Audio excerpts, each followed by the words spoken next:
Question ఏంటంటే sir ఇప్పుడు double registrations అంటారు హర్షవర్ధన్ రెడ్డి గారు, ఏంటి అంటే ఎలా జరుగుతుంది, ఎందుకు జరుగుతుంది?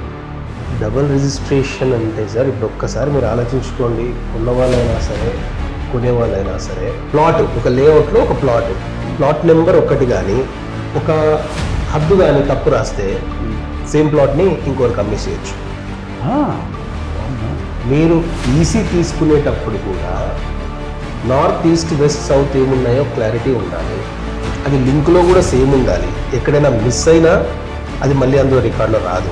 అంటే మనిషిని ఎలా గుర్తుపడతామో ఆ విధంగా మనం చూసుకోవాల్సి వస్తుంది కాబట్టి.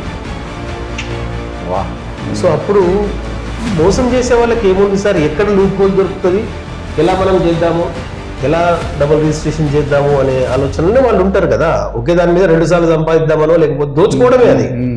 ఎలా దోచుకుందామని దోచుకునేవాడికి ఏం రోల్ ఉంటుంది సార్, ఎలా